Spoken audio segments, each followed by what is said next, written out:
Good morning and welcome back to our channel. আশা করছি সবাই ভালো আছে, আমরাও ভালো আছি। আজ হচ্ছে বিজয়া দশমী, তো আমার পরিবারের সবাইকে জানাই শুভ বিজয়া। এই ব্লগটা শুরু করছি, দেখতে থাকো। সকাল সকাল উঠোনে বেরিয়েই দেখছি গাছে দুটো জবা ফুল ফুটেছে, তার সাথে আরও অনেক ফুল ফুটেছে।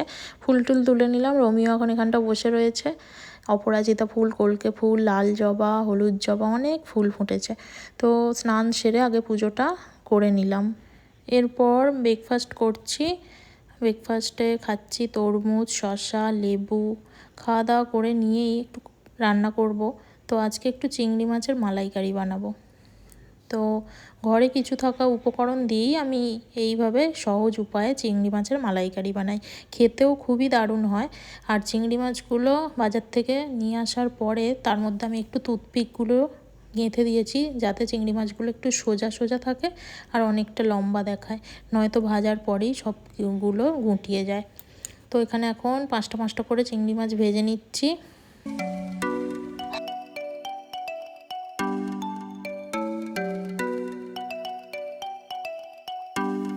এদিকে আদা, রসুন, পেঁয়াজ, কাঁচা লঙ্কা এখানে সব জলে ধুয়ে নিলাম। আর এদিকে পোস্ত, চারমগজ, কাজু বাদাম সব ভিজিয়ে রেখেছি। এরপর দুরকম পেস্ট একসাথে কড়াই দিয়ে আর ফোড়নে দিয়েছিলাম শুকনো লঙ্কা আর গোটা গরম মশলা। তো এখন পুরো মশলার কাঁচা গন্ধ যাওয়া পর্যন্ত একটুখানি ভালো করে মশলাটা কষিয়ে নিয়ে তার মধ্যে দিয়ে দিলাম চেরা কাঁচা লঙ্কা, নুন, মিষ্টি। তো আজকে মেনুতে রয়েছে ভাত, চিংড়ি মাছের মালাইকারি। আমি আগে একটা চিংড়ি মাছ তুলেই খেতে শুরু করে দিয়েছি। আর সাথে রয়েছে থোড় তরকারি, ডাল, মাছের ঝাল। তো খাওয়া দাওয়া করে নিই।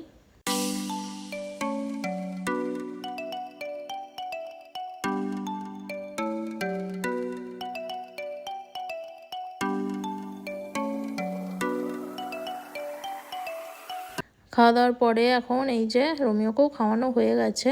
আর ও এখন, আমি যেহেতু দালানে বসে আছি, আর এখনও আমার কাছটা এসেই বসে পড়লো। যেখানেই থাকি না কেন ও ঘুরঘুর করতে থাকে। রান্না করেছি যতক্ষণ আমার পায়ের কাছেই বসেছিল। আর এখন তারপরে আমি সোফায় বসে আছি, ও বসে আছে।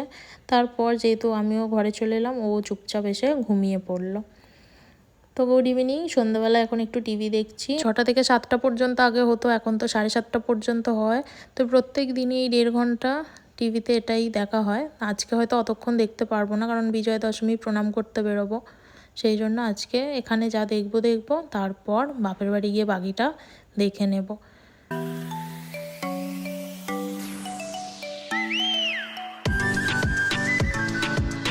গুড ইভিনিং সবাইকে আরও একবার শুভ বিজয়া। তো সন্ধ্যাবেলা এখন রেডি হয়ে নিয়েছি। প্রথমে যাচ্ছি ও বাড়িতে, তারপর ও বাড়ি থেকে এসে যাব হচ্ছে বাপের বাড়ি। চলো দেখতে থাকো। তো চলো এখন বেরিয়ে পড়লাম। এই একটু আগেই সন্ধে দেওয়া হলো, এখনও বাতিটা জ্বলছে। আর আমরা বেরিয়ে পড়লাম। আগে ও বাড়ি থেকে আসি, তারপর যাব মায়ের ওখানে। বাপের বাড়ি চলে এলাম। এসেই দেখছি রাই এখানে ফোন দেখছে ঘুগনি খেতে খেতে। আর এখানে যে সৌরভও চলে এলো। তো এখন মা থালা ভর্তি মিষ্টি দিয়ে দিয়েছে, কিন্তু মিষ্টি তো খাবো না, একটা করেই খাওয়া হবে। তো সৌরভও বলছে এত মিষ্টি। তো মা প্রত্যেক বছরই দশমীর দিনে ঘুগনি বানায়, তো ঘুগনিটাই খাচ্ছি এখন। একটু পরে দিদিরাও আসবে। তো তারপর তুলি, কাকিমারা সবাই এসেছে। আর এখানে আমরা এখন গল্পই করে যাচ্ছি। আর একটুক্ষণ পরে আমি চলেও যাব, যেহেতু রোমিও আছে, গিয়ে ওকে খাওয়াতে হবে। সেই জন্য একটু পরে চলেই যাব।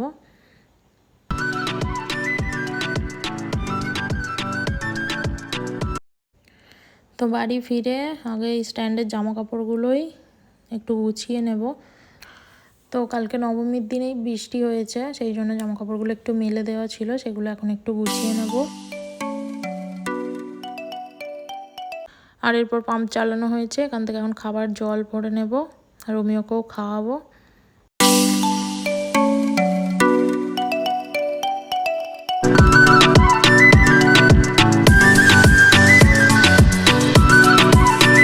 খাওয়া দাওয়া তো কমপ্লিট। আর এই যে ফ্লিপকার্ট থেকে ওবেলাতেই একটা পার্সেল এসেছিলো, সেটা তোমাদের সাথে দেখানো হয়নি। কিছুদিন পরেই তো কালী পুজো, আর তো বেশি দেরিও নেই, সেই জন্য আগে থেকেই এরকম রঙ্গোলির প্যাকেট অর্ডার দিয়েছিলাম।